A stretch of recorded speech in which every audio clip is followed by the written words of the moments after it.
برادران اسلام، واجب الاحترام بزرگوں، دوستوں اور بھائیوں، اللہ تبارک و تعالی کے کلام مقدس میں سے ایک آیت اور آقا انعامدار خاتم الانبیاء حبیب کبریا حضرت محمد مصطفیٰ صلی اللہ علیہ وعلی آلہ واصحابہ وسلم تسلیما کثیرا کثیرا کہ فرامین مبارکہ میں سے ایک حدیث تلاوت کی ہے۔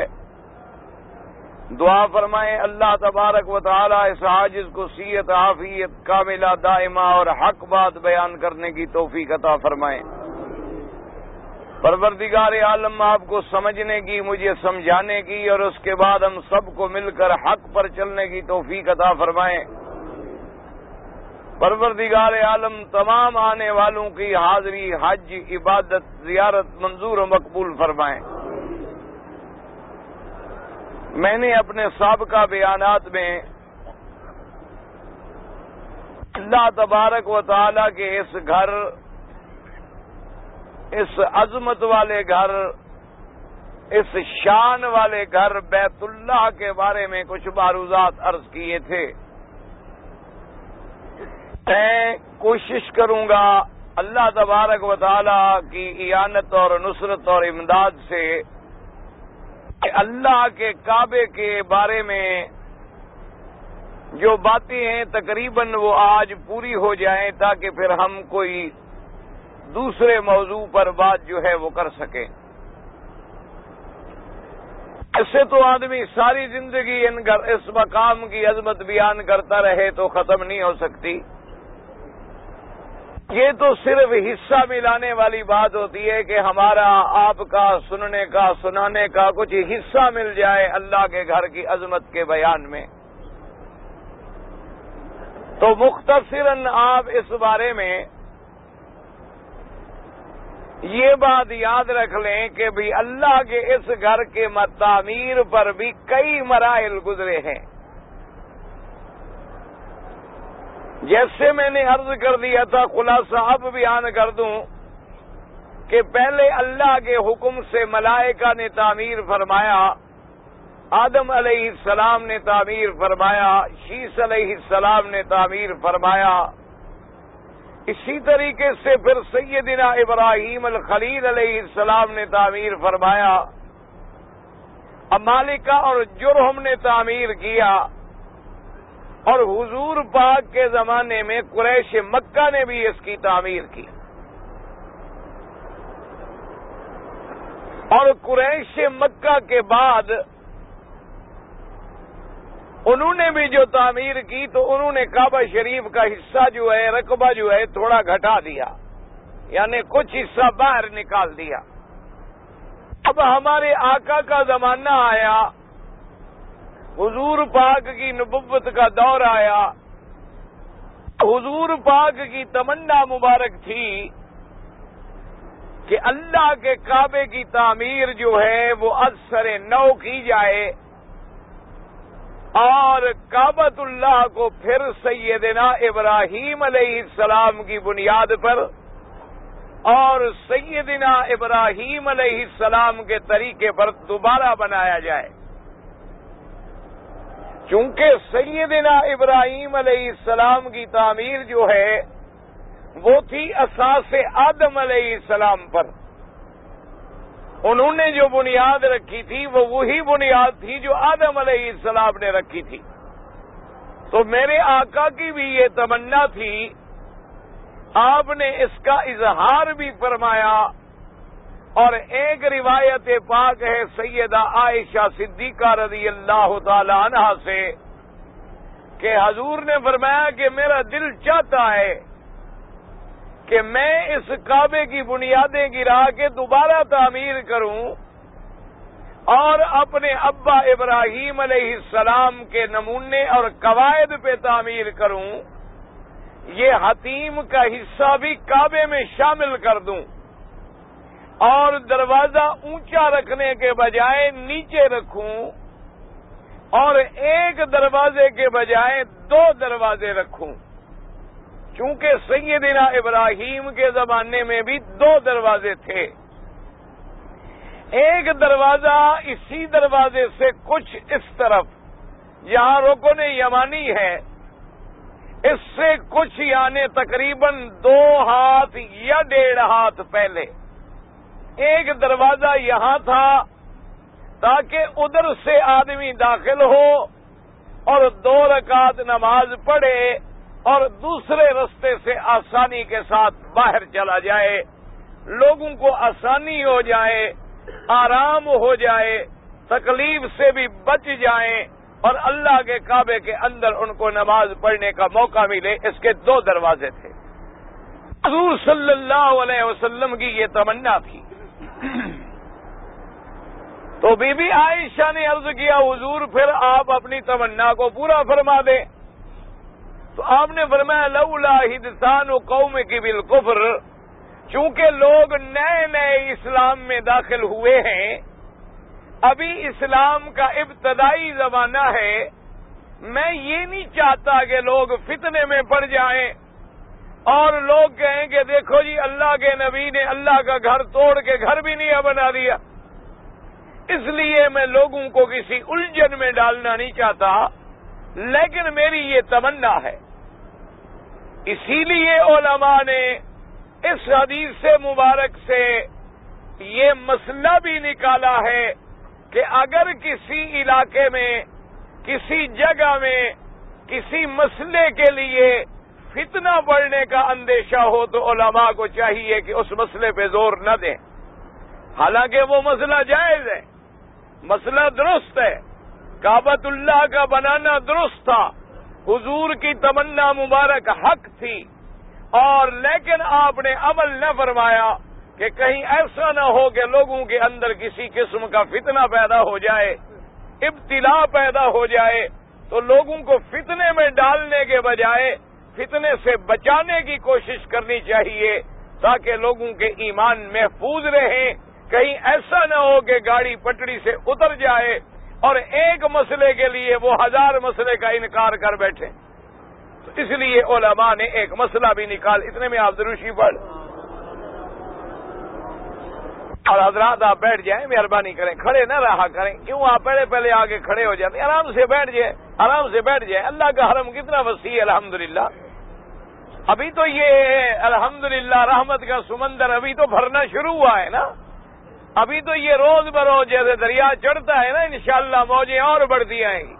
اور دعا کرو اللہ سب کو حج نصیب کر دے.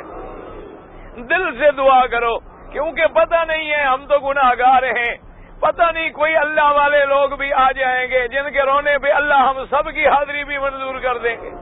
تو جتنی جماعت بڑی ہوگی، جتنی حاضری بڑی ہوگی، اتنی اللہ کی رحمتیں بھی بڑی ہوگی، اس میں کوئی شبہ نہیں. اسی لیے حکم ہے نا کہ نماز اکیلے نہ پڑھو، جماعت سے پڑھو، پھر جماعت کے ساتھ مسجد میں پڑھو، پھر مسجد سے زیادہ مسجد الجامع میں پڑھو، اور جہاں زیادہ اجتماع ہو. کیونکہ جب اجتماع زیادہ ہوتا ہے تو کوئی صف میں ایسا آدمی بھی آ جاتا ہے جس کی وجہ سے اللہ سب پہ رحمتیں فرما دیتے ہیں اور اللہ تبارک و تعالی سب کی حاضری منظور فرما دیتے ہیں. تو اب حضور کی یہ تمنا مبارک جو تھی، اور اسی کے ساتھ ساتھ یہ بات بھی یاد رکھ لیں کہ حضور کی یہ تمنا مبارک جو ہے، پھر عبداللہ ابن الزبیر رضی اللہ عنہ، جب صحابی کا نام ہے میں نے کیا عرض کیا تھا، رضی اللہ عنہ. یہ عبداللہ ابن الزبیر کون ہیں؟ یہ بی بی اسماء کے بیٹے ہیں. بی بی اسماء کون ہیں؟ ابو بکر کی بیٹی ہیں، سیدہ عائشہ کی بہن ہیں رضی اللہ تعالی عنہم اجمعین. تو عبداللہ ابن الزبیر جب مکے میں حاکم بنے، انہوں نے حضور کی تمنا کو پورا کیا، حضور کی تمنا کو پورا کیا. میزاب رحمت والی دیوار کو ہٹا دیا اور جتنا فاصلہ حرم سے باہر تھا اس کو اندر شامل کر دیا، اور دروازے بھی 2 لگا دیے اور دروازہ بھی زمین پہ نیچے لگا دیا. ایک داخل ہونے کے لیے اور ایک نکلنے کے لیے. لیکن خدا کی شان ہے، اللہ کو جو منظور ہوتا ہے وہی بات باقی رہتی ہے. عبداللہ ابن زبیر کے بعد حجاج آ گیا. حجاج ابن یوسف جو مشہور ظالم گزرا ہے اس امت میں، جس کے ظلم کی داستانیں تاریخوں میں بھری پڑی ہیں، جس کی وجہ سے عبداللہ ابن زبیر کو شہید ہونا پڑا، اور جس نے منجنیق لگا کر حضرت عبداللہ ابن زبیر کا محاصرہ کیا اور پتھر برسائے، آگ برسائی. اس آگ کا کچھ حصہ اللہ کے کعبے کے غلاف پر بھی گرا، اللہ کے کعبے کی دیوار کو بھی نقصان پہنچا. حضرت عبداللہ ابن زبیر شہید ہو گئے. تو ان کی شہادت کے بعد حجاج ابن یوسف نے اس اپنے داغ کو مٹانے کے لیے اللہ کے کعبے کی دوبارہ تعمیر کی. اور اس نے پھر کیا کیا کہ وہ جو قریش نے تعمیر کی تھی اس تعمیر کو زندہ رکھا، تاکہ دنیا میں عبداللہ ابن زبیر کی تعمیر باقی نہ رہے اور وہی تعمیر باقی رہے جو قریش نے کی تھی. اس نے پھر دیوار کو اندر کر دیا اور حصہ حتیم کا باہر چھوڑ دیا اور دروازہ بھی اونچا لگا دیا، رکن یمانی والا دروازہ بھی بند کر دیا. تو یہ تعمیر جو ہوئی ہے تقریباً حجاج ابن یوسف کے زمانے میں ہوئی ہے. باقی اللہ کے گھر کی ترمیم یا اندر میں چھت کا بدلنا، ستونوں کا بدلنا یا دیواروں کے اندر کوئی کمی بیشی کو پورا کرنا، یہ تو پھر ہر دور میں ہوتا چلا آیا ہے اور ہر دور میں ہوتا چلا جائے گا. لیکن جو اصل بنیاد کی تعمیر ہے، شاید اللہ کو یہی منظور تھا کہ اللہ کے گھر کا کچھ حصہ باہر رہ جائے، تاکہ جب بھی کوئی غریب آدمی نیت کرے کہ میں کعبے کے اندر نماز پڑھوں تو حتیم میں جا کے نماز پڑھ لے، تو گویا اس نے کعبے کے اندر نماز پڑھ لی. اللہ کو شاید یہی منظور تھا. حالانکہ حجاج کتنا بڑا ظالم ہے، لیکن اس کی تعمیر باقی رہ گئی. یہ اللہ کی قدرتیں ہیں. اللہ تبارک و تعالی جس سے چاہے کام لیں اور جس سے چاہے کام نہ لیں. ایک دوسری بات اب اور یاد رکھ لیں کہ عام طور پر بات یہ مشہور ہے کہ قبلہ اول کون ہے؟ قبلہ اول کون سا ہے؟ بیت المقدس نہیں، لفظ ہے بیت المقدس. ویسے مقدس کہہ دو تو کوئی بات نہیں، لیکن نام جو صحیح ہے وہ ہے بیت المقدس، مسجد اقصی. یہ سب سے پہلا اول کعبہ. یہ بات بڑی مشہور ہے، عام کتابوں میں بھی بات یہی ہے. لیکن علماء نے تحقیق کی ہے، اس تحقیق کا خلاصہ یہ نکلتا ہے کہ یہ بات درست نہیں.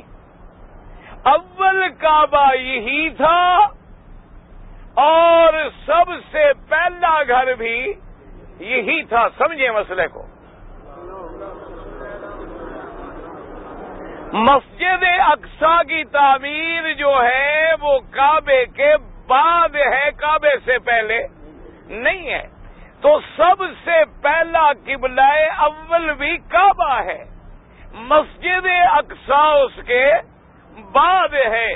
اس کو قبلہ کیوں کہا جاتا ہے کہ اللہ تبارک و تعالی نے انبیاء بنو اسرائیل کا قبلہ بنا دیا مسجد اقصی کو. اور جب میرے مدنی سرکار کا زمانہ آیا اس وقت بھی قبلہ جو ہے وہ مسجد اقصی تھا. اور حضور صلی اللہ علیہ وسلم نے اپنے مکے کی زندگی میں جتنے نمازیں پڑھی ہیں وہ مسجد اقصی کی طرف رخ کر کے پڑھی ہیں. اور مدینہ منورہ میں بھی ہجرت کے بعد 17 مہینے تک جو نمازیں میرے آقا نے پڑھی ہیں وہ بھی مسجد اقصی کی طرف پڑھی ہے. مسجد اقصی بھی بڑی شان والی جگہ ہے کیونکہ معدن الانبیاء ہے. ایسی جگہ ہے جہاں اللہ کے نبی پیدا ہوئے، اللہ کے رسول پیدا ہوئے، اور ایسی جگہ ہے جہاں 1,24,000 پیغمبر اکٹھے ہوئے، اور ایسی جگہ ہے کہ جہاں سے آمنہ کے لال حبیب کبریا کو اللہ نے معراج پہ بھیجا۔ اللہ اگر چاہتے تو مکے سے بھی سیدھا معراج پہ، اللہ کے آگے کوئی بات مشکل تھی؟ کوئی ایسی بات تو نہیں تھی نا۔ اگر اللہ چاہتے کہ یہاں سے سیدھا آسمانوں پہ لے جائیں تو اللہ تبارک و تعالیٰ کے لیے کوئی مسئلہ، کوئی بات نہیں تھی۔ لیکن اس کی برکات کو قائم رکھنے کے لیے اور پوری دنیا کو یہ سمجھانے کے لیے کہ اللہ کا دین ایک ہے، اللہ کے انبیاء کی دعوت ایک ہے، تمام رسولوں کا پیغام ایک ہے، اس قبلے کی طرف نماز پڑھنے والے اور آمنہ کے لال مکے میں پیدا ہونے والے کی دعوت ایک ہے، ان میں کسی قسم کا اختلاف نہیں۔ اللہ نے پہلے اپنے مدنی کو مکے سے بھیجا مسجد اقصی میں، بڑی شان والی مسجد ہے، اور وہاں وہ صخرہ بیت المقدس بھی ہے۔ اور حضور پاک کا یہ سفر جو ہے اسراء کہلایا، اور آپ کا بیت المقدس سے جو آسمانوں کا سفر ہے وہ معراج کہلایا۔ تو آپ کو معراج جو ہوا ہے وہ بھی بیت المقدس سے ہوا، مسجد اقصی سے ہوا، اور اسی طرح قیامت کا میدان جو ہے، میدان محشر جو ہے وہ بھی شام بنے گا، اور اسی طرح سیدنا عیسیٰ ابن مریم علیہ السلام، اللہ کے سلام ہوں کروڑوں، آپ جب اتریں گے تو آپ بھی شام میں اتریں گے، آپ بھی دمشق میں اتریں گے۔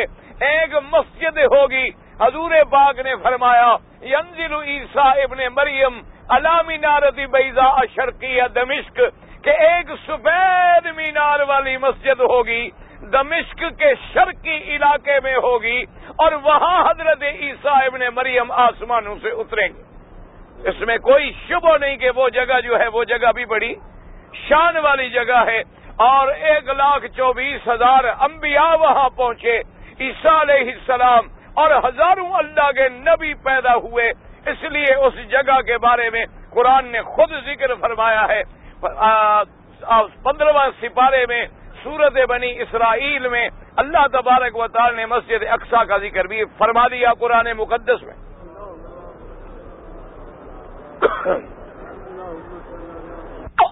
اب چونکہ حضور پاک نے پہلے نمازیں کدھر پڑھی؟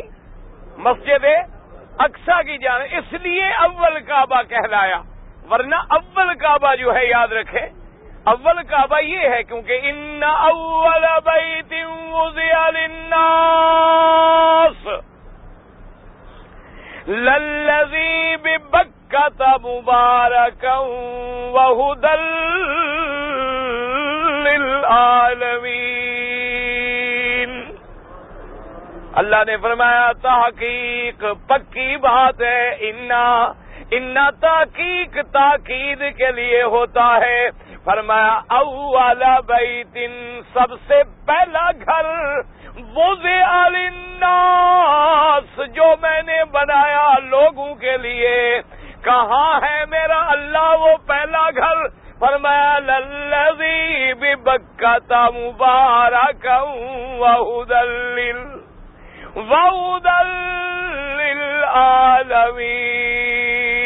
للعالمین۔ اب اندازہ کریں، اتنا کافی تھا کہ میرا گھر پہلا گھر۔ فرمایا جو بکا ہے، جو برکت والا ہے، جو مرکز ہدایت ہے، جو عالمین کے لیے ہدایت ہے، لیکن پھر نام بھی لینے کے بعد فرمایا فیہ آیات بینات ومقام ابراہیم ومن دخلہ کان آمنا۔ کتنی اللہ نے نشانیاں، نام بھی لے لیا کہ میرا گھر کہاں ہے، بکہ میں ہے، اور پھر فرمایا اس میں نشانیاں ہیں، اور نشانیاں بھی کھلی ہوئی نشانیاں ہیں، ظاہری نشانیاں بھی ہیں، باطنی نشانیاں بھی ہیں، معنوی نشانیاں بھی ہیں، اور فرمایا جس میں مقام ابراہیم ہے وہ پتھر بھی ہے جس پہ ابراہیم علیہ السلام نے کھڑے ہو کر میرے گھر کو تعمیر کیا، اور فرمایا جس کی صفت یہ ہے من دخلہ کان آمنا، جو اس میں داخل ہو گیا وہ امن میں آ گیا، وہ امن والی جگہ ہے۔ تو یاد رکھیں سب سے اول کعبہ جو ہے یہ ہے، اول کعبہ مسجد اقصی نہیں، وہ اول اس بنا پہ ہے کہ حضور نے پہلے ادھر نمازیں پڑھی ہیں۔ اور یاد رکھیں حضور جب نماز پڑھتے تھے اس کعبے میں، مسلمانوں دعا کرو اور شکر کر لو کہ الحمدللہ اللہ نے ہمیں بھی کعبے میں نماز نصیب کر دی، کہہ دو الحمدللہ الحمدللہ۔ خدا گواہ ہے انسان اگر ساری کائنات کی نعمتیں اللہ کے شکر میں ادا کر دے، ایک نماز کی قیمت بھی ادا نہیں ہو سکتی۔ نہ ایمان سے کہو حاجی ہو کتنی خوش نصیبی ہے، ساری زندگی ہم کہتے تھے نا کہ بھئی دل میں نیت کرتے تھے اللہ میاں تیری نماز پڑھے اور منہ تیرے قبلے کی طرف کر رہے ہیں، اللہ نے فرمایا کہ ایک وقت ایسا بھی میں نصیب کر دوں گا تو ادھر تو قبلے کی جہت کہتا تھا، نیت کہتا تھا، طرف کہتا تھا، شطر کہتا تھا، دلوں میں ارادہ کرتا تھا میں تجھے اپنے گھر کے سامنے کھڑا کر کے اپنا قبلہ دکھلا دوں گا۔ اس سے بڑی کو خوش نصیبی ہو سکتی ہے؟ نہ ایمان سے کہو وہاں تو ہم کہتے تھے نا منہ طرف قبلہ شریف کے، پتہ نہیں قبلہ کیسا ہوگا، پتہ نہیں کعبہ کیسے ہوگا، پتہ نہیں وہ شان والا گھر کیسے ہوگا، اور اب یہاں کھڑے ہیں تو نظر کعبے پہ ہے، اس لیے اندازہ کریں حدیث مبارک میں آتا ہے اللہ 120 رحمتیں روزانہ کعبے پہ نازل فرماتے ہیں، 120 رحمتیں نازل فرماتے ہیں۔ فرمایا 60 منہا للطائفین، فرمایا 60 رحمتیں ان کے حصے میں آتی ہیں جو طواف کر رہے ہیں۔ اس لیے علماء نے لکھا مکے میں افضل عبادت جو ہے اللہ کے گھر کا طواف ہے، طواف سے افضل عبادت کوئی نہیں۔ نفلی عبادت میں کیوں نماز آپ ہر جگہ پڑھ سکتے ہیں، تہجد پڑھ سکتے ہیں، اشراق پڑھ سکتے ہیں، اوابین پڑھ سکتے ہیں، چاشت پڑھ سکتے ہیں، خیرات کر سکتے ہیں، تلاوت قرآن کر سکتے ہیں، تراویح پڑھ سکتے ہیں، لیکن ایک گھر ہے جس کا طواف ہے صرف اللہ کا کعبہ، اس لیے یہ عبادت چونکہ کہیں مل نہیں سکتی، علماء نے فرمایا افضل ترین عبادت جو ہے وہ اللہ کے گھر کا طواف ہے۔ اور پھر طواف ایک تو ہے حاجیوں چکر لگا کے چلے جاؤ، ایک چکر میں غور کرو کہ یہ وہ گھر ہے جہاں آدم پھرا ہے، یہ وہ گھر ہے جہاں ابراہیم اسماعیل پھرے ہیں، یہ وہ گھر ہے جہاں آمنہ کے لال حبیب کبریا محمد مصطفیٰ، یہ وہ گھر ہے جہاں محمد کے صحابہ، یہ وہ گھر ہے جہاں اہل بیت رسول اللہ، یہ وہ گھر ہے خوش قسمت ہے وہ مائیں اور بہنیں جہاں خدیجہ نے طواف کیا، جہاں عائشہ نے طواف کیا، جہاں ام سلمہ بی بی حفصہ نے طواف کیا، جہاں بی بی زینب نے طواف کیا، جہاں فاطمہ ام کلثوم بی بی رقیہ نے طواف کیا، جہاں اللہ کے نبیوں کے انبیاء کی بیویاں پھری۔ اور میری بہنیں خوش نصیب ہیں، میں تو کہتا ہوں کہ ظالم کہتی ہے اسلام نے عورت کو عزت نہیں دی، اگر ان بدبختوں کو عقل آ جائے، اللہ نے تو اتنی بڑی عزت دی ہے کہ کعبے کے بسانے والی بھی عورت ہے اور زمزم کے کٹھے کرنے والی بھی عورت ہے، صفا مروہ پہ دوڑنے والی بھی عورت ہے۔ اللہ نے فرمایا عورتوں کا حصہ میں قیامت تک کعبے میں بھی داخل کر دوں۔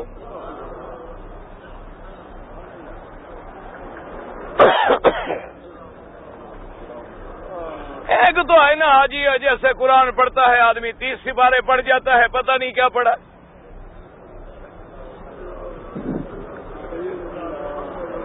لیکن غور کرو آج تم جس مکہ میں ہو، جن گلیوں میں ہو، جن پہاڑوں میں ہو، جن مکانوں میں ہو، جن سڑکوں میں ہو، خدا کی قسم ہے لوگ پوچھتے ہیں مولوی مکی یہاں کیا کیا زیارت ہے، میں کہتا ہوں جاہلو یہاں کون سی جگہ ہے جو قابل زیارت نہیں ہے؟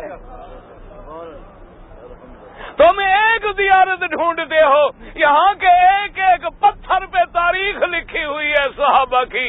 کون سے پہاڑ ہیں، کون سے پتھر ہیں جہاں صحابہ کا خون نہیں گرا ہے؟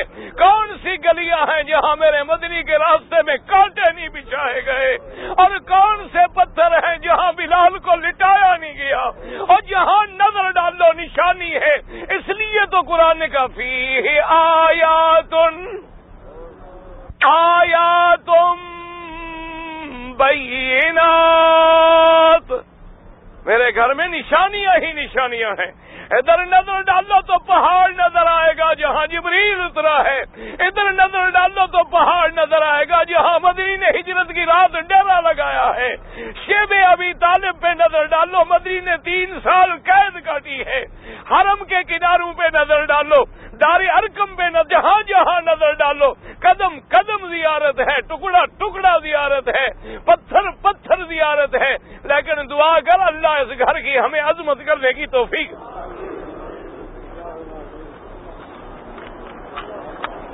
اللہم صلی علی.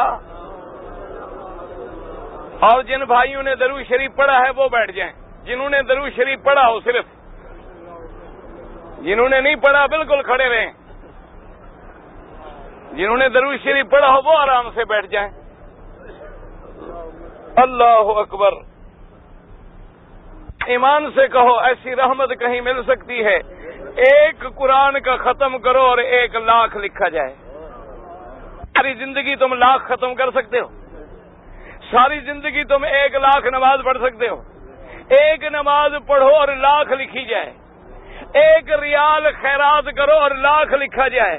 اور آج میری اپیل ہے، میری درخواست ہے، میں آپ سب سے درخواست کرتا ہوں کہ اللہ کے کعبے میں باوضو بیٹھے ہو، دل سے دعا کر لو کہ جو میرے بھائی مکے میں بھی آ گئے، اللہ کے گھر میں بھی پہنچ گئے، پھر بھی جماعت سے محروم ہیں، اللہ ان کو بھی حرم کی نماز نصیب کر.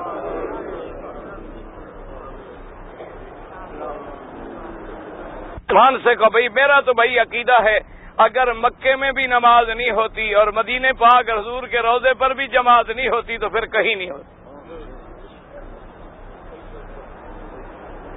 نہ کیا خیال ہے آپ کا خدا کے کعبے میں بھی نماز نہ ہو، حضور مدنی پاک کے روضے پر بھی نماز نہ ہو؟ کیوں جی؟ اخی جی امام وہابی نے جھگڑا ہی.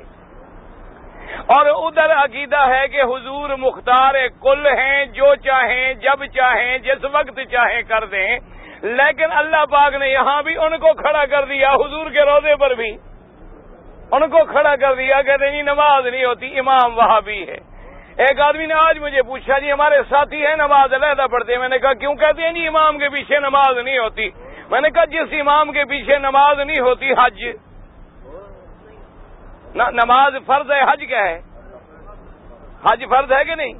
تو حج یہی پڑھیں گے یا یہ امام پڑھیں گے؟ ہاں جی، حج بھی تو انہی اماموں نے پڑھانا ہے. پھر حج بھی نہیں ہوتا پھر آنے کی کیا ضرورت ہے؟ بھائی اگر ایک امام کے پیچھے نماز نہیں ہوتی ہماری، اسی امام نے مینا میں خطبہ دینا، عرفات میں دینا، انہی نے نمازیں پڑھانی، انہوں نے حج کے ارکان ادا کرنے، تو یہ بات تو نہیں نا کہ بھئی شوربہ حلال ہے اور بوٹیاں ٹھیک نہیں ہیں. یہ تو مسئلہ نہیں. اصل وجہ یہ نہیں ہے، یاد رکھو میرے بھائی، اصل وجہ یہ ہے کہ میرے اللہ کا ایک فیصلہ ہے، انما المشرکون نجس فلا يقربوا المسجد الحرام بعد عامهم هذا. اللہ نے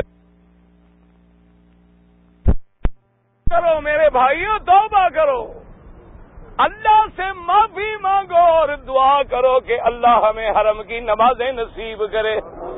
خدا کے لیے جھگڑے چھوڑو. دنیا ہمیں لڑا کے فائدے اٹھا رہی ہے اور تم چھوٹے چھوٹے مسئلوں پہ لڑ رہے ہو. الحمدللہ اللہ کا شکر کرو کہ کعبے میں بھی مدینے میں بھی اللہ نے ان کو مصلی پہ کھڑا کیا جو قرآن کے بھی عاشق ہیں اور سنت محمد مصطفیٰ کے بھی عاشق ہیں. ہاں اگر کوئی نعوذ باللہ نبی کا منکر ہو تو کیا کوئی مسلمان سمجھتا ہے اس کے پیچھے نماز ہوتی ہے؟ نہ ایمان سے کہو اگر نبی کے منکر ہوتے تو نبی کا روضہ اسی طرح بناتے جیسے بن رہا ہے. یہ عاشق بناتے ہیں منکر بناتے ہیں. اللہ اکبر. اندازہ کرو کہ ایک جہاں یعنی ایئر کنڈیشن جو لگتا ہے نا ایئر کنڈیشن ٹھنڈی ہوا جیسے آتی ہے مدینہ منورہ میں ایئر کنڈیشن جہاں لگایا جا رہا تھا جب بادشاہ آئے اللہ ان کو توفیق دے انہوں نے پوچھا کہ یہ کیا ہے انہوں نے کہا جی یہ ایئر کنڈیشن کے لیے مشینیں لگ رہی ہیں. اس نے کہا نہیں خبردار مدینے کے شہر سے 10 میل دور مشینیں لگاؤ ایک شور نہ آئے اور ایک موٹروں کی گندی ہوا میرے مدنی کے روضے میں نہ جائے. ایمان سے کہو وہ عاشق ہیں یا ہم عاشق ہیں؟ اب جن لوگوں نے رمضان یہاں گزارا ہے جن کو اللہ نے نصیب کر دیا کہہ دو الحمدللہ. ایمان سے کہو خدا کے کعبے میں بیٹھے ہو کہ رمضان المبارک میں جب کسی بھی امام نے ہر امام نے نماز پڑھائی جب وتر پڑھاتے تھے ان کی دعا کہاں ختم ہوتی تھی؟ درود پہ ختم ہوتی تھی کہ نہیں ہوتی تھی؟ ہاتھ باندھ کے کھڑے ہیں نماز میں کھڑے ہیں. اور تم حنفیوں کے نزدیک تو یہ مسئلہ ہے نا کہ آدمی اگر 4 رکعت کی نماز ہو تو اشہد ان محمدن عبدہ ورسولہ تک پڑھے اور آگے اللہم صلی علی محمد نہ پڑھے. اگر پڑھ لے تو سجدہ سب آ جائے گا. ان کے مسلک میں ہے کہ نماز ہے دعا ہے قنوت ہے کہتے ہیں صلی اللہ علی سیدنا محمد. یہاں ختم ہوتی تھی کہ نہیں؟ جن کی نماز میں درود ہے. اچھا اور پھر تمہارے مسلک میں اگر درود چھوٹ جائے تو نماز کا ازالہ ہو سکتا ہے اور ان کے مسلک میں درود نماز والا چھوٹ جائے نماز ہی نہیں ہوتی. اور آپ کے مسلک میں یاد رکھیں یہ ہے کہ اگر کوئی نبی کا گستاخ ہے اس نے گستاخی کی ہے زندیق بن گیا ہے اس کی توبہ قبول ہو سکتی ہے اگر توبہ کرے. یہ ان کے ائمہ کا مسلک یہ ہے کہ جس نے نبی کی توہین کی ہے وہ زندیق ہے مرتد ہے واجب القتل ہے توبہ بھی کرے تو توبہ قبول نہیں ہوگی. پڑھ لیں شیخ الاسلام ابن تیمیہ سب کہہ دو رحمت اللہ علیہ. الصارم المسلول فی شاتم الرسول جو انہوں نے کتاب لکھی ہے اللہ ان کی قبر پہ کروڑوں رحمتیں کرے. اس نے کہا حضور کی شان میں جو گستاخی کرے وہ زندیق ہے مرتد ہے واجب القتل ہے توبہ بھی قبول نہیں ہوگی. ان کو ہم کہیں یہ عاشق نہیں ہے یہ منکر ہیں دعا کرو اللہ ہمیں سمجھ دے اللہ ہمارے دلوں سے قدورتیں نکال دے اللہ ہمارے جھگڑے دور کر دے اللہ مسلمانوں کو ایک بنا دے. اور شکر کرو ایک ہی تو ٹکڑا ہے دیکھ لو گورا ہے کالا ہے عربی ہے اجمی ہے حنفی ہے شافعی ہے مالکی ہے حنبلی ہے ہاتھ چھوڑ کے پڑھنے والا ہاتھ باندھ کے پڑھنے والا ہاتھ اٹھانے والا نہ اٹھانے والا امین زور سے کہنے والا آہستہ کہنے والا ایک امام کے پیچھے ایک صف میں ایک کعبے میں کھڑے ہیں اور الحمدللہ کوئی جھگڑا نہیں. دعا کرو اللہ ان کو قائم دائم رکھے تاکہ اسی طرح دین کا ہمیشہ کے لیے امن قائم رہے. تمہارے ہاں تو مسجدیں بھی پارٹیوں کی ہیں یہ مسجد اس پارٹی کی ہے یہ اس پارٹی کی. وہ اگر ادھر آ جائے ڈنڈے مار مار کے شہید کرتے ہیں. کبھی کبھی بیچارے تبلیغ والے جاتے ہیں کہتے مسجد دھو ڈالو کہنا جی وہ ابھی بستر بند ہے سن. نماز پڑھنے سے مسجد پلید ہو جاتی ہے؟ نہ ایمان سے کہو چلو نماز کوئی پڑھے تم پڑھو میں پڑھوں زید پڑھے نماز پڑھنے سے مسجدیں آباد ہوتی ہیں پلید ہوتی ہیں؟ ہمارے ہاں تو مسجدیں نعوذ باللہ دوسری جماعت کا بندہ آ جائے مسجد پلید ہو جاتی ہے. یہ ان کی تم خدمت نہیں سمجھتے ہو ان کی تم ہمت نہیں سمجھتے ہو کہ 20 لاکھ آدمی رمضان سے نہیں رجب سے آئے محرم میں جائے اور سب کو سنبھالنا کہ زمزم ختم نہ ہو پانی ختم نہ ہو بازار میں بپسی کولا اور 7 اپ ختم نہ ہو لائٹ میں آپ نے دیکھا ہوگا کوئی دن نہیں گزرتا 6 گھنٹے تیری بجلی بند ہے. یہاں جب آئے ہو کبھی 6 سیکنڈ بھی بند کی ہے؟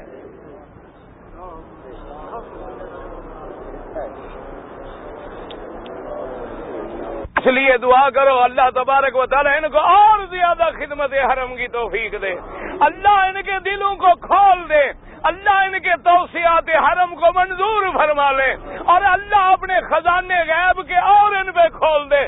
اور ہمارا ایمان ہے جب تک یہ حرم کی خدمت کرتے رہیں گے، دشمن جل جل کے مرتے رہیں گے، ان کا کچھ بھی نہیں بگاڑ سکتے۔ یہ ہمارا بھی عقیدہ ہے اور ایمان ہے۔ ان کا زور نہیں، زور والے کا زور ہے۔ ان کے بلے میں کیا ہے؟ اصل اس کا زور ہے جس گھر کے دروازے پہ بیٹھے ہیں۔ ایک ایک پتھر، جس پتھر پہ تم نماز پڑھتے ہو، ایک ایک پتھر پتہ ہے کہ کہاں سے بن بن کے آ رہا ہے کہ حاجی کے پاؤں کو گرمی نہ لگے۔ نماز پڑھنے آئے، طواف کرنے آئے، پاؤں گرم نہ ہو جائے۔ جوں جوں دھوپ بڑھتی جائے خدا کے گھر کا پتھر ٹھنڈا ہو رہا۔ ایمان سے کہو کبھی تمہارے پاؤں جلے ہیں؟ اپنی مسجدوں میں بھی کبھی ذرا دوپہر کو جا کے دیکھو، ذرا تجربہ تو کرو۔ عاشقوں نے جو بنائی ہیں وہاں تو سب عاشق ہیں نا ماشاءاللہ، منکر سارے مکے مدینے میں، عاشق وہی ہیں۔ انا للہ و انا، اللہ پاک ہم تو سمجھتے اللہ ان کو بھی سیدھے دل عطا فرما دے۔ کوئی جھگڑے نہیں، اصل جھگڑا دشمن نے ڈالا ہوا کہ مسلمان لڑتا رہے، کبھی مسجد پہ جھگڑا، کبھی نماز پہ جھگڑا، کبھی آمین پہ جھگڑا، کبھی جناب کل خانیوں پہ جھگڑا۔ اصل کوئی جھگڑا نہیں ہے اگر اکٹھے بیٹھ جائیں۔ اور مسلمانوں تم خوش نصیب ہو، خدا بھی تمہارا ایک ہے، محمد مصطفیٰ بھی تمہارا ایک ہے، کعبہ بھی تمہارا ایک ہے، دین بھی تمہارا ایک ہے، قرآن بھی تمہارا ایک ہے، دستور بھی تمہارا ایک ہے، اور نماز پڑھنے کے وقت تمہاری توجہات کا مرکز بھی ایک ہے۔ اللہ 5 وقت میں تمہیں اکٹھا کرتا ہے۔ اکٹھے کھڑے ہو کے ایک قبلے کی طرف منہ کر کے ذرا سبق یاد کر لو کہ ہم نے اکٹھا ہونا ہے، ہم نے ٹوٹنا نہیں ہے۔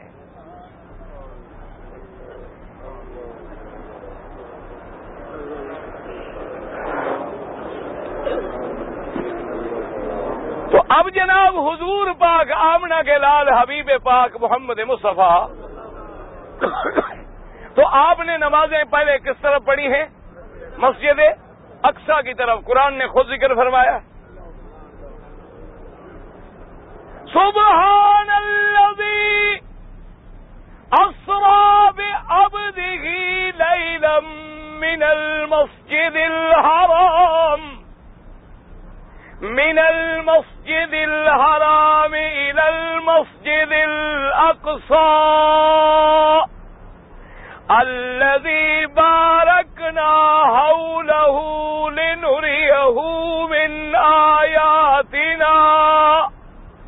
مسجد اقصی فرمایا جس کے ارد گرد ہم نے برکت رکھی ہے، ظاہری برکت کہ ہر دنیا کا پھل وہی ہوتا ہے، ظاہری برکت کہ ایسا موسم، موسی ہوا اور ایسا جو ہے جو دنیا میں کہیں میسر نہیں آ سکتا، اور باطنی برکتیں بھی وہی رکھی ہیں کہ انبیاء کا معدن بنا دیا ہے اللہ تبارک و تعالی نے۔ لیکن قبلہ اول جو ہے وہ یہ کعبہ ہے، اس لیے حضور جب مکے میں تھے آپ نماز پڑھتے تھے کدھر؟ مسجد اقصی کی طرف، لیکن زیادہ نمازیں حضور کہاں پڑھتے تھے؟ حجر اسود اور رکن یمانی کے درمیان۔ حجر اسود اور رکن یمانی کے درمیان آپ اسی طرف سے کھڑے ہوتے تھے۔ یوں سمجھ لو جس طرف ظہر میں اب امام کھڑے ہوتے ہیں اسی طرف حضور کھڑے ہو کے نمازیں پڑھا کرتے تھے۔ اس کی وجہ کیا تھی کہ آپ کے دل میں تمنا تھی کہ کعبہ تو وہ بن گیا ہے، اور اول کعبہ یہ ہے، آدم کا کعبہ بھی یہ ہے، میرے ابا ابراہیم والا کعبہ بھی یہ ہے، اور میری تعمیر والا کعبہ بھی یہ ہے، اور نمازوں کا حکم مجھے ادھر کو ملا ہے۔ تو حضور ادھر کھڑے ہوتے کہ رخ بیت المقدس کی طرف ہو، یہ کعبہ بھی درمیان میں آ جائے۔ مسجد اقصی ادھر ہے نا، تو آپ اگر ادھر کھڑے ہوں گے تو یہ کعبہ شریف درمیان میں آئے گا اور رخ آپ کا مسجد اقصی کی طرف ہوگا، تاکہ یہ بھی بات ہو جائے کہ یہ کعبہ شریف بھی درمیان میں رہ جائے اور نماز بھی ہماری مسجد اقصی کی طرف ہوتی رہے، حضور نمازیں پڑھتے رہے۔ لیکن جب آپ تشریف لے گئے مدینہ منورہ، دعا کرو جن کو نصیب نہیں اللہ سب کو نصیب کر۔ اور جن کو حاضری نصیب ہوئی ہے دعا کرو اللہ قبول کر، اللہ منظور فرما لے، اور جو آ رہے ہیں جو بیمار ہیں اللہ سب کو صحت عافیت سلامتی کے ساتھ یہ جگہ نصیب کر دے۔ میں ساری کائنات ڈھونڈتے پھرو، نہ مکہ ملے گا نہ مدینہ ملے گا، نہ کوئی مقابلہ کر سکتا ہے، بھلا سوال ہی پیدا نہیں ہوتا۔ ایک جگہ اللہ نے خلیل کا ڈیرا لگوا دیا، ایک جگہ حبیب کا ڈیرا لگوا دیا، ایک جگہ کو رونق بخشی عزت بخشی تو خلیل کا ڈیرا لگا دیا، اور ایک جگہ حبیب کا ڈیرا لگا دیا۔ یہاں ابراہیم خلیل اللہ اور اسماعیل ذبیح اللہ آ گئے، اور وہاں کون محمد الرسول اللہ آ گئے صلی اللہ علیہ وعلی آلہ وصحابہ وسلم تسلیما کثیرا کثیرا۔ تو اب جناب حضور جب ہجرت فرما کر مدینہ منورہ تشریف لے گئے، تو اب مدینہ منورہ میں جب حضور نماز پڑھتے مسجد اقصی کی طرف تو یہ کعبہ درمیان میں، مکے میں تو آ جاتا تھا نا جی، لیکن مدینے میں آپ جب پڑھیں گے تو اس کعبے کو تو پشت ہوگی، یہ کعبہ درمیان میں نہیں آتا تھا۔ حضور پاک نے اب دل میں اپنی آرزویں اپنی تمنائیں بڑھا لی کہ میرا اللہ ملت ابراہیم، میرا ابا بھی ابراہیم، اور کعبہ ہے اقصی، تو قادر ہے مہربانی فرما مجھے کعبہ بھی ابراہیم والا دے دے۔ جب مجھے ملت ابراہیم پہ پیدا فرما دیا ہے، اور میرے جد امجد بھی ابراہیم ہیں، اور میرا قبلہ وہ ہے، حضور کی تمنا دل میں آتی تھی لیکن زبان پر نہیں آتی تھی۔ وجہ یہ تھی کہ کہیں مانگ بیٹھوں رب ناراض نہ ہو جائے۔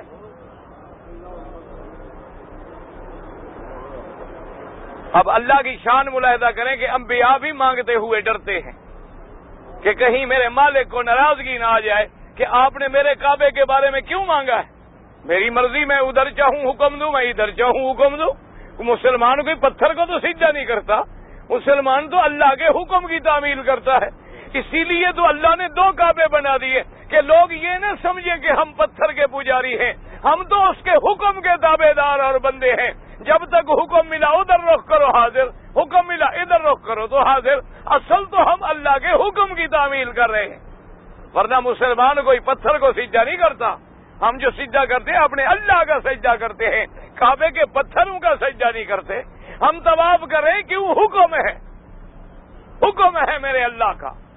ورنہ آخر ایمان سے کہو، غار ہرا میں میرے مدنی پاک نے ڈیرے لگائے تھے کہ نہیں لگائے؟ غار ہرا میں سب سے پہلے قرآن اترا کہ نہیں اترا؟ غار ثور میں میرے مدنی پاک نے 3 راتیں ڈیرا لگایا کہ نہیں لگایا؟ وہاں اللہ کا قرآن اترا کہ نہیں اترا؟ جبریل آیا کہ نہیں آیا؟ صدیق بھی ساتھ ہے، مدنی بھی ساتھ ہے، قرآن بھی اترا ہے۔ ہم نے کبھی غار ثور کا طواف کیا ہے؟ ہم نے کبھی غار ہرا کا طواف کیا ہے؟ حضور پاک نے جبل رحمت کے نیچے کھڑے ہو کے حج پڑھا، ہم نے کبھی جبل رحمت کا طواف کیا ہے؟ حضور پاک نے مینا میں ڈیرا لگایا، ہم نے کبھی مینا کا طواف کیا ہے؟ حضور نے حدیبیہ میں ڈیرا لگایا، ہم نے کبھی حدیبیہ کا طواف کیا ہے؟ حضور نے بدر میں ڈیرا لگایا، ہم نے کبھی بدر کا طواف کیا ہے؟ سوال پیدا نہیں ہوتا۔ حضور نے فرمایا سارے پہاڑوں میں میرا محبوب پہاڑ جبل احد ہے، لیکن ہم نے کبھی احد کا طواف کیا نہیں کیا۔ سمجھ آ گیا کہ مسلمان نہ پتھر کا طواف کرتا ہے، نہ پتھر کو سجدہ کرتا ہے، نہ پتھر کا رکوع کرتا ہے، نہ پتھر کے آگے جھکتا ہے، وہ اپنے اللہ کے حکم کی تعمیل کرتا۔ اب حضور کی تمنا ہے دل میں کہ میرا اللہ مجھے کون سا کعبہ دے۔ ہاں دعا کرو اللہ ہمیں بھی اسی کعبے پہ ہمیشہ قائم رکھے، اور اللہ اس کعبے کی عظمت قیامت تک دوبالا کرے۔ اللہ تبارک و تعالیٰ قیامت تک ہر فتنے سے محفوظ فرما دے۔ فرمایا 120 رحمتوں میں سے 60 کس کو ملتی ہیں؟ 60 للطائفین، 60 طواف کرنے والوں کو ملتی ہیں، اور 40 نماز پڑھنے والوں کو، جو نفل پڑھ رہے ہیں عبادت کر رہے ہیں، 40 ان کو ملتی ہیں۔ وہاں میرا رب کریم فرمایا 100 پوری ہو گئی، اور باقی 20 فرمایا کچھ ایسے میرے بندے بوڑھے کمزور مریض بھی ہوں گے، عورتیں بھی ہوں گی، رش کی وجہ سے آگے نہیں آئیں گی۔ فرمایا جو صرف کعبے کو دیکھتا رہے 20 رحمتیں اس پر بھی نازل کرتا، صرف کعبے کو دیکھنے والے پر بھی 20 رحمتیں نازل ہوتی ہیں۔ یاد رکھو 3 چیزیں اللہ نے ایسی بنائی ہے جن کے دیکھنے میں بھی رحمت ہوتی ہے۔ کعبے پہ نظر ڈالو تو رحمت نازل ہوتی ہے، قرآن میں نظر ڈالو تو رحمت نظر ہوتی ہے، اور اپنے والدین کے چہرے پہ نظر ڈالو تو رحمت نازل ہوتی ہے۔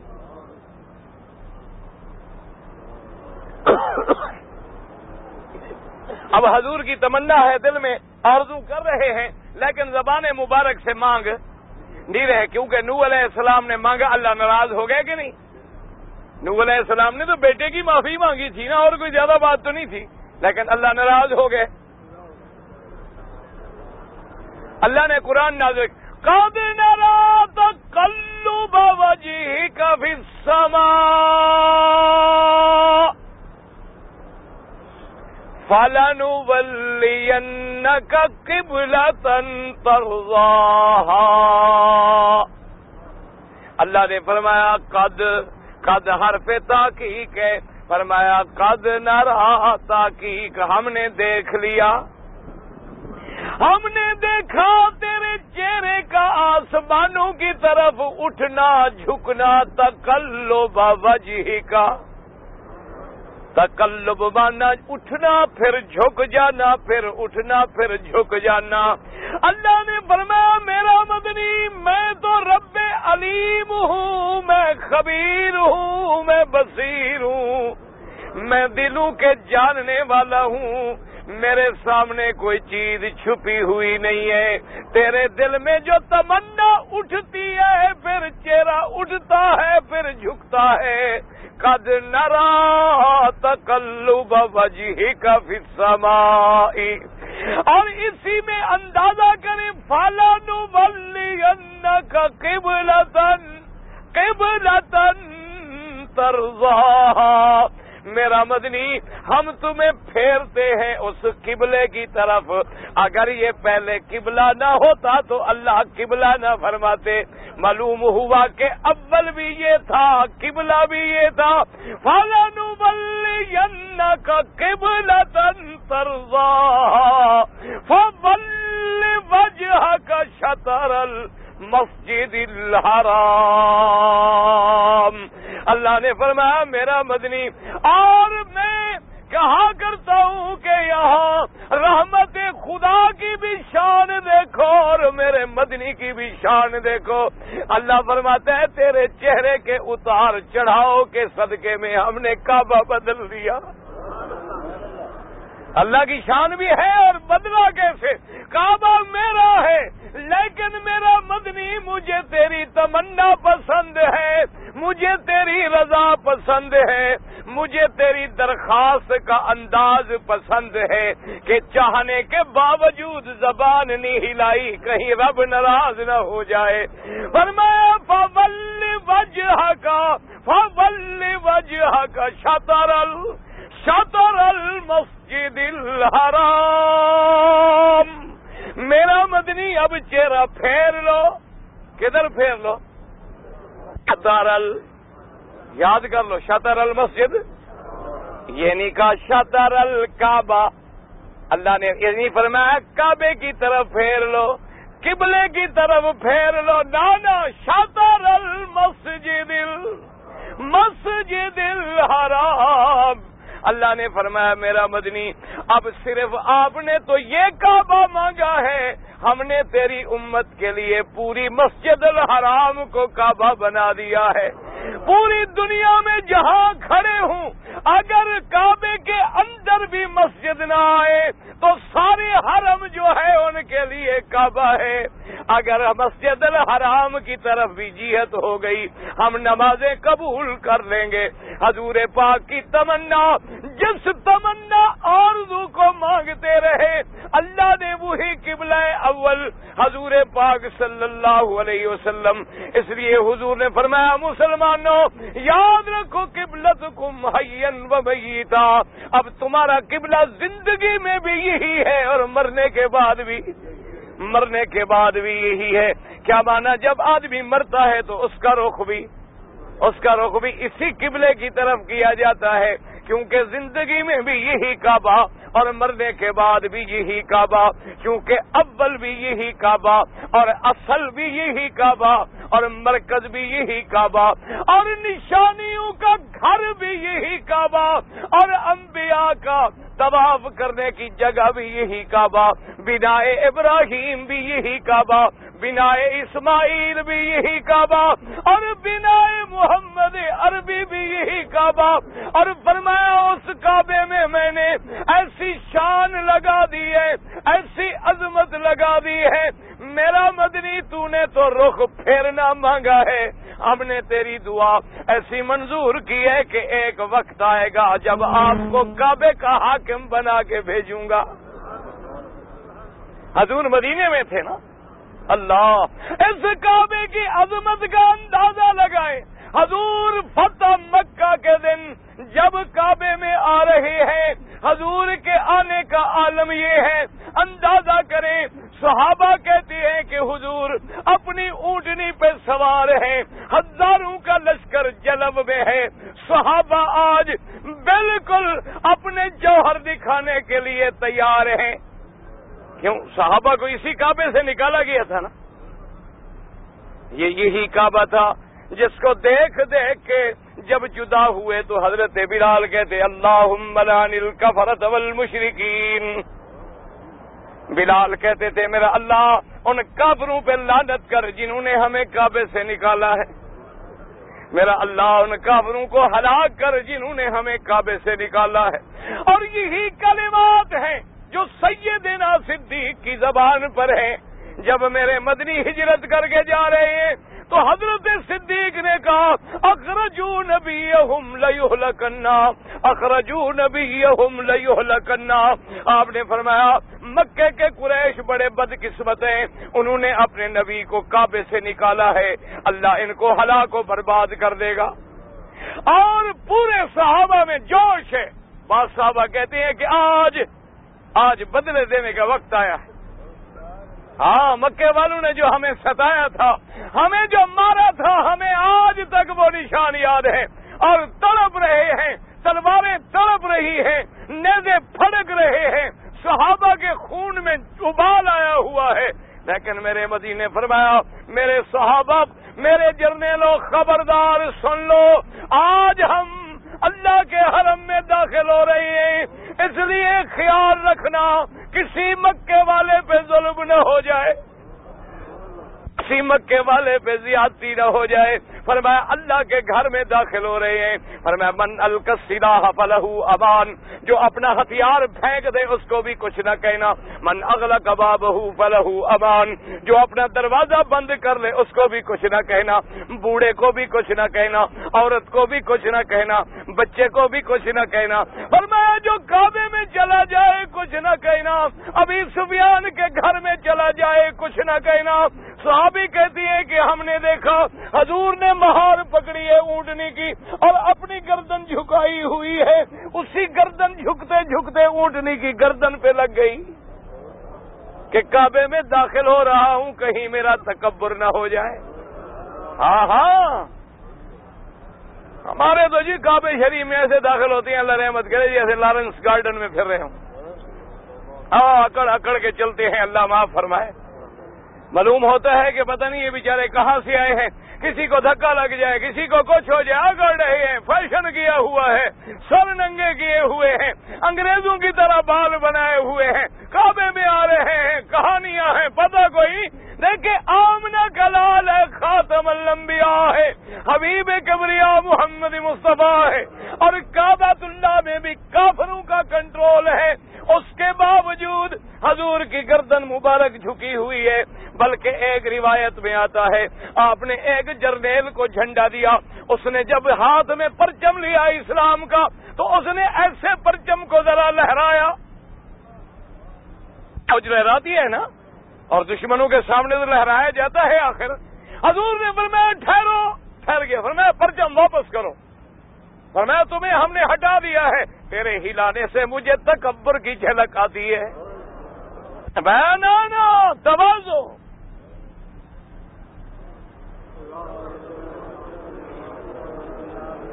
خدا کے گھر میں ہم داخل ہو رہے ہیں، تواضع کی آپ نے تقسیم کر دی، میمنہ، میسرہ، خالد ابن الولید، بڑے بڑے بدل اسلام السلام سیدنا ابی بکر، سیدنا عمر، عثمان، علی، اکرمہ رضوان اللہ علیہم اجمعین، اور حضرت ابو بکر ساتھ ہیں، حضرت بلال رضی اللہ تعالیٰ عنہ ساتھ ہیں۔ اللہ تبارک و تعالیٰ کی شان ہے، حضور نے فرمایا ایسے داخلوں کے ادب کے ساتھ آگے امان امان کا شور ہو گیا، مکے والوں کو بھی پتہ چل گیا کہ مقابلہ نہیں کر سکتے، انہوں نے بھی ہتھیار ڈال دیے، سارے مکے کے سردار قید ہیں، حضور کعبے کے دروازے کے سامنے کھڑے ہیں۔ حضور نے فرمایا مکے والوں آج اپنے بارے میں خود فیصلہ کرو، میں خود فیصلہ کرو تمہیں کیا سزا ملنی چاہیے۔ ہاں اللہ اکبر، ایسے بھی تھے، آخر مکے کے لوگ تھے نا جی، سردار تو تھے نا، کہنے لگے کہ حضور کوئی ہمارا ایک جرم ہے کہ ہم بات کریں، ہم مجرم ہیں لیکن اپنے ایک کریم بھائی کے سامنے کھڑے ہیں، اور ہم بھی یہ تمنا کرتے ہیں کہ جیسے حضرت یوسف نے فیصلہ کیا تھا آپ بھی وہی فیصلہ کریں۔ یوسف علیہ السلام نے بھی تو بھائیوں کے بارے میں، یوسف علیہ السلام کو بھائیوں نے کنویں میں ڈالا تھا کہ نہیں؟ میرا مدنی، ہم نے تو آپ کو غار میں ڈالا نا، اونچی جگہ تو ہے، انہوں نے تو کنویں میں ڈالا تھا۔ کنواں نیچے ہوتا ہے نا پہاڑ کی غار، تو اونچی ہوتی ہے، چوٹیوں پہ ہوتی ہے میرا مدنی، اور ان کو بھی بھائیوں نے ڈالا تھا جیسے ہم آپ کے بھائی ہیں، ان کے بھی تو بھائی تھے نا، رشتہ دار تھے جیسے ہم۔ آپ نے فرمایا مکے والوں سنو، آج اللہ کے کعبے میں اللہ نے مجھے اپنی نصرت کے ساتھ مدد دی ہے، آج میں بھی وہی اعلان کرتا ہوں، لا تثریب علیکم اليوم، لا سمجھو مسلمان، لا تثریب کیا مانا؟ آج کے بعد تمہیں تانا بھی کوئی نہیں، یہ نہیں کہ سزا کوئی نہیں، سزا نا بلکہ تانا بھی نہیں۔ اسی لیے قرآن پہ غور کرو، اللہ توفیق دے قرآن پڑھنے کی۔ اللہ اکبر۔ علماء نے لکھا ہے نا جی کہ جب حضرت یعقوب علیہ السلام آ گئے، حضرت یوسف کو مل گئے، لمبا چوڑا قصہ ہے نا جی۔ اب جناب حضرت یعقوب علیہ السلام آ گئے، یوسف علیہ السلام مل گئے، بات ختم ہو گئی، تو ابا نے کہا کہ بیٹا حال حوال سنا، اتنا عرصہ جو ہم جدا رہے تم پر کیا بیتی؟ تو پتہ ہے یوسف علیہ السلام نے کہانی کہاں سے شروع کی؟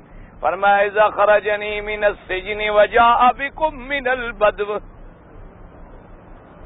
کہنے لگے اللہ کا شکر ہے جس اللہ نے مجھے قید سے نکالا، جس اللہ نے مجھے قید سے نکالا اور آپ کو دیہات سے لے کے مجھے ملا دیا۔ علماء نے لکھا کہ اب کہانی یہاں سے تو شروع نہیں ہوتی تھی نا، کہانی تو شروع ہوتی تھی کہ مجھے بھائیوں نے نکالا، پھر مجھے کنویں میں ڈالا، پھر مجھے بیچا گیا۔ تو حضرت یوسف نے وہ ساری بات چھوڑ دی، کیونکہ وعدہ کر چکے تھے لا تثریب علیکم اليوم، کہ میں تمہیں تانا نہیں دوں گا۔ اگر قصہ وہاں سے شروع کرتے تو بھائیوں کو تانا ملتا کہ یہ ہے کنویں میں ڈالنے والے۔ اور علماء نے لکھا کہ یہ بھی نہیں بتلایا کہ ابا جان مجھے قید میں ڈالا گیا، کہا نہیں اذ اخرجنی من السجن، اللہ کا شکر ہے جب مجھے قید سے نکالا گیا۔ قید میں ڈالنے کا ذکر نہیں کیا کہ اگر ڈالنے کا ذکر کروں تو پھر عزیز اور اس کی بیوی پہ تانا لگے گا، حالانکہ ان کے گھر پلتا رہا ہوں، کھاتا رہا ہوں، کیسے تانا دوں؟ وہاں سے جیل کے ابتدا کا بھی ذکر نہیں کیا، جیل سے نکلنے کا ذکر کیا۔ حضور نے بھی فرمایا لا تثریب علیکم اليوم، جاؤ مکے والو آج کے بعد تم پہ تانا کوئی نہیں، انتم الطلقاء، تم آزاد ہو، جہاں مرضی آئے جاؤ، پابندی بھی کوئی نہیں۔ حضور نے فرمایا بلال حاضر یا رسول اللہ، فرمایا عمر کو بھیجو، جا کے عثمان ابن طلحہ جس کے پاس کعبے کی چابی ہے اس کو لے آئے اور کہے چابی دے کے میرے سامنے آؤ۔ یہ عثمان ابن طلحہ ابن ابی طلحہ شیبی، بنو شیبہ کے قبیلے کے تھے جن کے پاس چابی تھی۔ چابی لے آیا. حضور نے فرمایا تمہیں یاد ہے میں نے چابی مانگی تھی, تم نے مجھے کعبے کی چابی نہیں دی تھی, یاد ہے تمہیں؟ میں نے کہا میں 2 رکعت پڑھ لوں, تم نے کہا نہیں آپ کو نہیں دیتا, سارے پڑھ سکتے ہیں آپ نہیں اندر. کہنے لگا ہاں حضور یاد. فرمایا تم نے وہ کیا تھا, میں یہ چابی پھر تمہیں دیتا ہوں. یہ ہے نا عظمت کعبہ. فرمایا خذھا خالدتن طالدتن, فرمایا تمہیں دیتا ہوں, دعا کرتا ہوں قیامت تک تیرے گھر میں رہے. اور فرمایا صرف چابی نہیں دیتا, ساتھ دعا بھی دیتا ہوں کہ یہ چابی ہمیشہ تیرے خاندان میں رہے, تو جسے کوئی نہیں چھینے گا.